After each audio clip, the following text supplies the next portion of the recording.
My name is Lyndon Davis. I'm a direct descendant of the Gubbi Gubbi people of the Sunshine Coast area.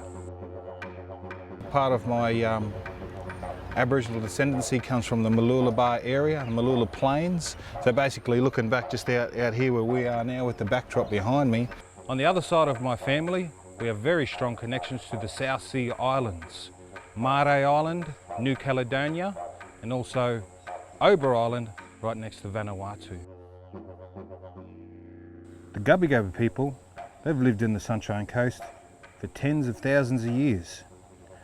Our cultural and spiritual beliefs are deeply connected to the care and responsibility for land.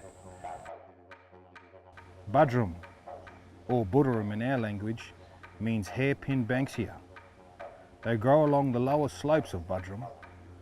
Buderim also refers to rising up, which reflects Buderim's importance as a landmark and a smoke signalling point. Buderim was an important crossroads for my people, travelling the songlines and pathways to that famous Bunya festival in the Blackwall Ranges. There were big changes for the Gubbi Gubbi people during the 1820s and 30s. This was when we had first contact with the white man. By the end of the 1870s, many of our people had died from smallpox or, despite our resistance, been massacred during the free settlement period.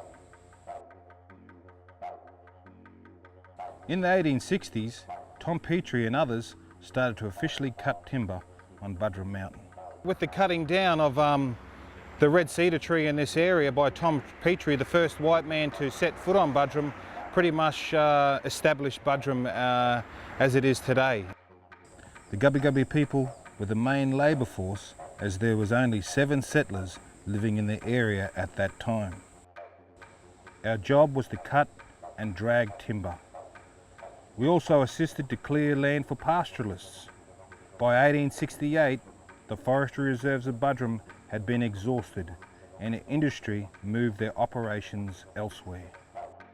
By the 1880s, Buderim had been divided up into smaller allotments and farming dominated the plateau. Out of the 4,000 strong Gubbi Gubbi people, it is estimated that only 40 to 50 of my people remain. Buderim was one of the first farming regions outside of Brisbane, and because of the climate, many tropical species were grown for the first time in Queensland. Sugarcane, bananas, pawpaw, pineapple, and other tropical fruits were grown, but there was a shortage of labour. Blackbirding refers to the recruitment of people through trickery and kidnapping to work on the sugarcane plantations in Queensland. Our people were blackbirded from islands such as Solomon Islands, Papua New Guinea, Niue, and my island ancestor from the Loyalty Islands in New Caledonia and Vanuatu. Australian Aboriginal people, particularly from the Cape York, were also kidnapped. It is estimated that somewhere between 55,000 and 62,000 people were blackbirded between the 1860s to the start of the 19th century. Most of them worked as slave labour.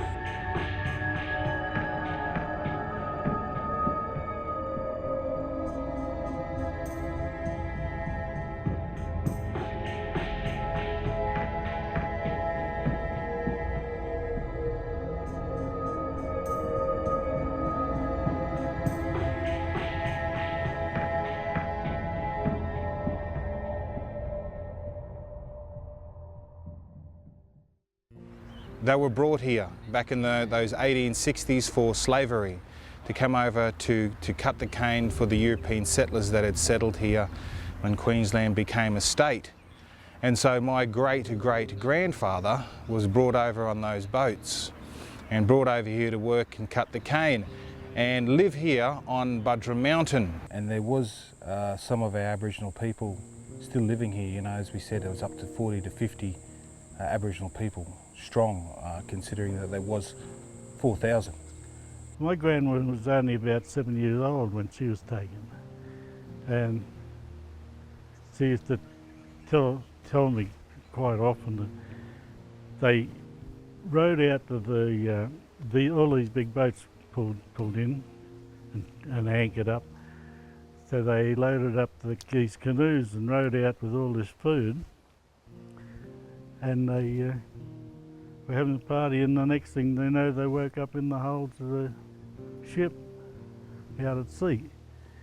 So that was the last they ever seen of their homeland. My great-great-great-grandfather come here in the I'm guessing now, 1850s or 60s. Oh, they lived down over here till, I've been down Bly or further down those, when he first was blackbirded over here. And cut cane then, he come up to Buderim then. I think he was one of the first South Sea Islanders to come up here. Some of the South Sea Island men mixed with the Aboriginal women, and some of them, you know, became partners and man and wife. And that's how it pretty much started with our family up here.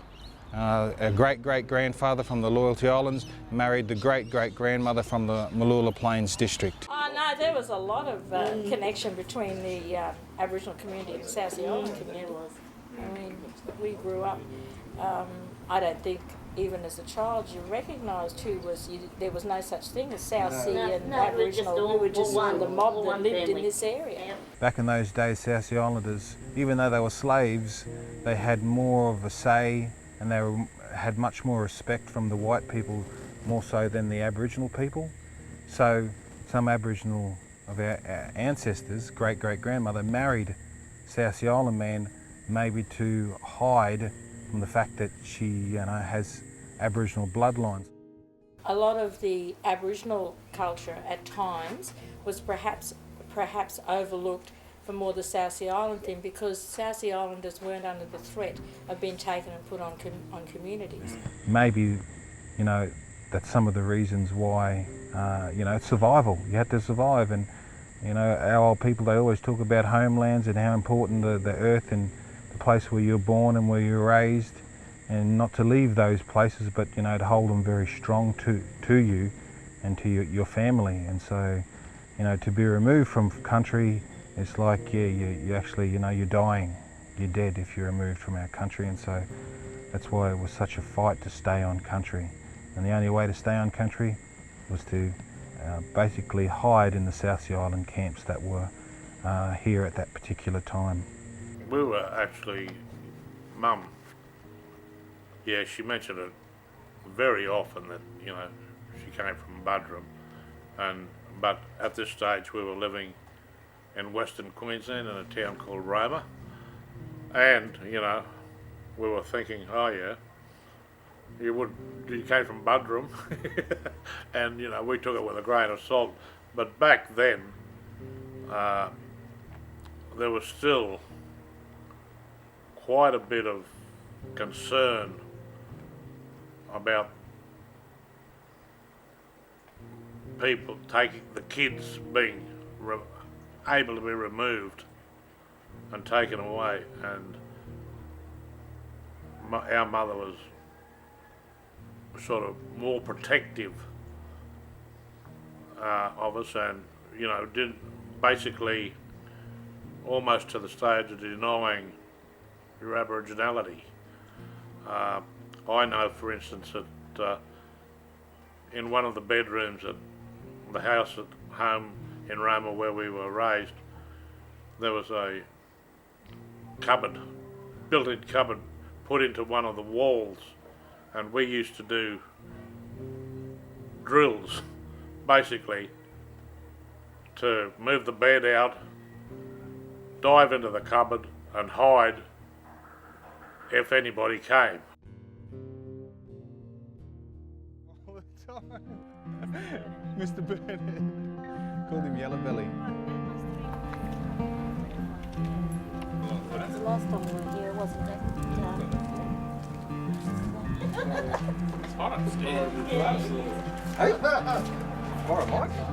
Uncle George Egmalees. Pop's great-grandfather, Arthur Liffey. So this guy's like an Indian guy, this is like Aboriginal.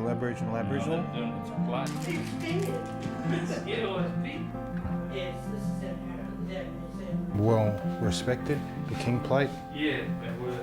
Oh, yeah. After that.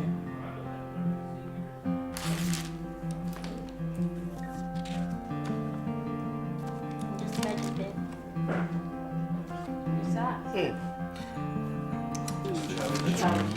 Charlie Chili. 1924. They seem to have like tons of bananas.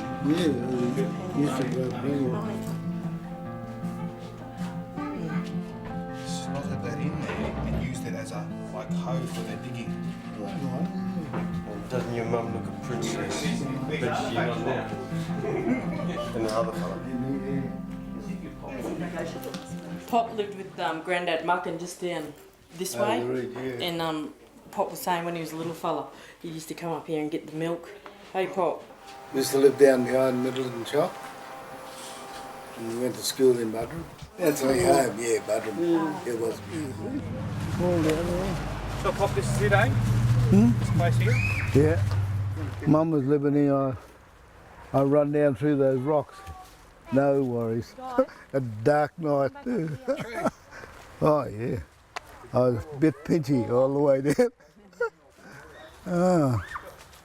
This area behind us, this is where Pops would talk about where they would come and wash the clothes and get fresh, clean water from one of the springs just down here. Now, when I first came in with Pop, he was standing up here and he goes, "Oh yeah, boy, just down the hill there's a little spring that we use for washing and to get our water source from, you know." And so I walked down there. I didn't think there was anything down there, and the next minute you could hear the little trickling of the water, and sure enough, the spring's there and it's still flowing. And that was one of the main sort of places where, you know, source of water was. The spring water, it's got a little bit cooler and stuff, you know. This particular spring definitely would have been used by the Muckins and the Wimbus families that just lived just up on the top of the hill there, and other South Sea Island families. It was common knowledge. Everybody sort of knew the springs and the importance of the water, and it's somebody's job to collect it in the morning, collect it at lunchtime, collect it at dinner time. You know, and that's one of Nan's responsibilities. That's what she used to do. My grandmother was born, she was born over on the eastern slope of Buderim Mountain, looking over Muller there, not similar sort of outlook like this, looking out towards the ocean.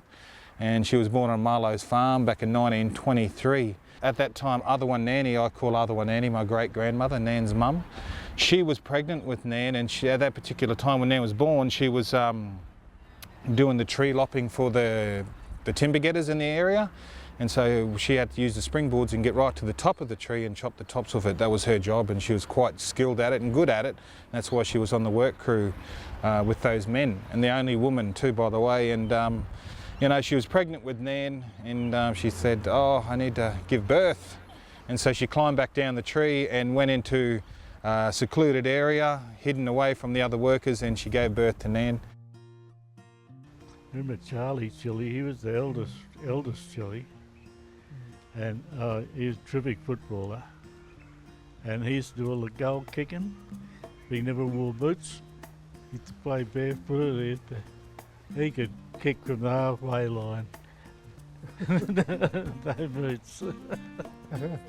Oh yes, we did do sports. I used to do Vigoro and basketball and everything like that, and cricket, and yes, all the family used to do that too. So yes, that's where we got it from. Really got it from when the old people used to play it. Reflexes and, you know, being able to run fast and all those sorts of things, and it comes from, you know, my bloodline. And you know, there's you know, photo in the Buderim Historical Museum of of the All Blacks cricket side in 1930s with the Muckins and the Egmaleys and the Chili's. We enjoyed our sports, yes. We used to go to Nambour and, you know, they used to call us, what they used to call us? Buderums. Yes. Used to call us that? Yes. Buderums. I used to play cricket up on the Oval, but also the uncles used to play a fair bit of cricket on the Oval, and right there, that's where the falls were behind it. So we used to, you know, watch the uncles for a little bit, but you know, us being kids, where's the water, where's the creeks, you know, and that's where we used to be, on those falls, playing on those falls, and drinking the water, splashing in the water, swimming in the water, you know, and checking out all the yabbies and all the animals and eels and turtles. It was just one of those places where you could really have a lot of fun. When you look at your history and you look at some of those old photos, well, you know where all of that, those skills sort of originally come from our ancestors, which is it's really, really good to know, eh? You know, you feel like you're them, you know, because they're part of you, you're part of them, and it all makes sense in the end, eh?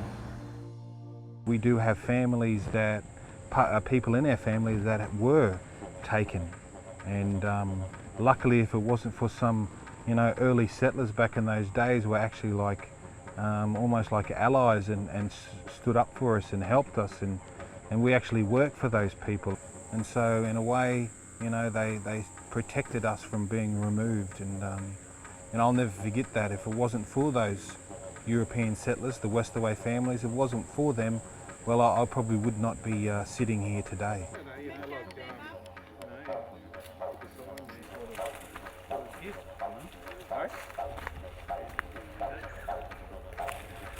Could be a bush tucker, eh? Wait a while.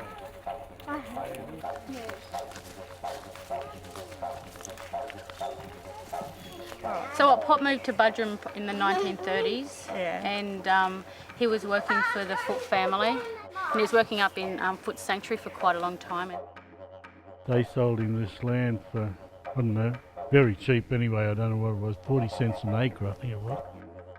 He had banana plantations and he had strawberries, beans. And he worked the land for quite a while. He finished up with acres and acres.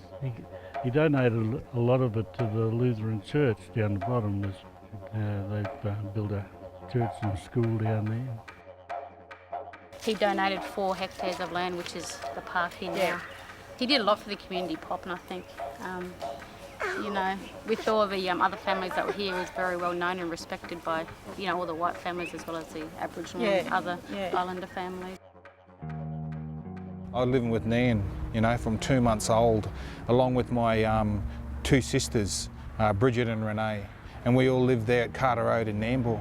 And so, you know, when we were young, Nan would sit around the table there after she'd cooked the feed, and she'd be having a cigarette and drinking a tea, and then she'd talk about, you know, all the stories and that happened up here.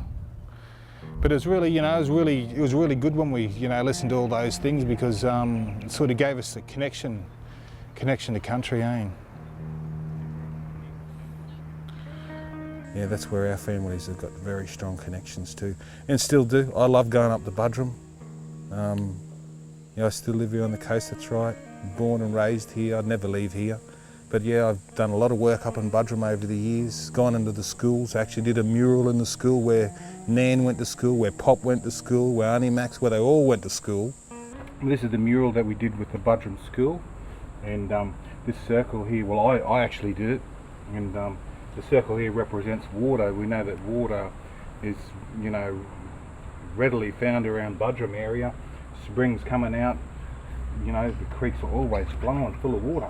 And so that's what this symbol here represents in the middle, the lines representing the water courses that the springs make. And then I've just basically did the animals that the kids actually suggested, these animals, what animals, you know, that are in their district and what they have seen. Say fish, platypus, goanna, snake, and you know, the basic ones. And then I've just got the hand stencil showing the significance of Aboriginal people living in Buderim, or Buderim in our language, the hairpin honeysuckle. And so the hairpin honeysuckle I've represented down here. So we've added little bits and pieces of what's in the district here? Well, look, my big cousins here. I'm originally from Brisbane, and I'm 32 years old. And it took me 30 years to come up here to learn more about me culture and me dances and that, because I was too wrapped up in my city life. But seeing what my cousins and that have achieved, definitely wanted to be a part of it. So I figured better late than never. I'm here now. I'm doing my dances. I'm making my people proud. You know, my grandfather, who's no longer here, but my grandmother and my mother and all that, who come from here, doing them all proud so that I can at least keep this going for our next generation, and so I can teach my kids and my kids' kids. So that's why I find myself here, and hopefully for many more years to come.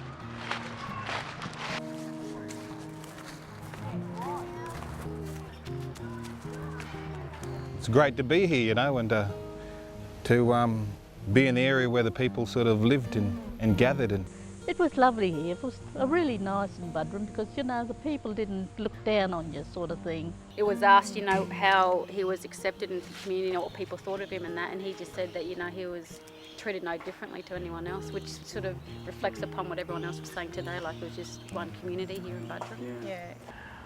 Yeah, well, no. I've had a very good life, and I can only put it down to all the people that I've met and known around this district. With this generation now, like with Lyndon and myself, and how Nathan was saying before, we want to try and get, you know, a lot more involvement back into the culture, to bring it back into the Sunshine Coast, because I think that's imperative as well, you know, to acknowledge the Aboriginal and the South Sea Island people, because that's who we come from, the bloodlines of that. yeah. It's just a real special place in the fact that, you know, our people were born and raised there and died there, you know, and buried there. That's probably why it's so significant. So it's almost like a sacred place, yeah, you know.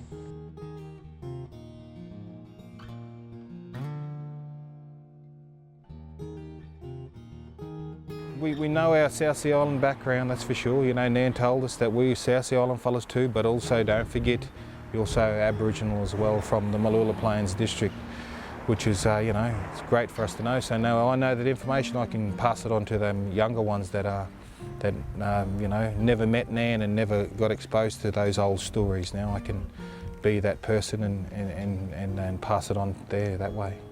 So it's really interesting history when you sort of delve into it, and the South Sea Island people and you know, the connections to the areas and how they mingled and how they survived, really. It's very interesting to me because it's also part of who I am. So to understand all that stuff gives me a sort of a better understanding on who I am.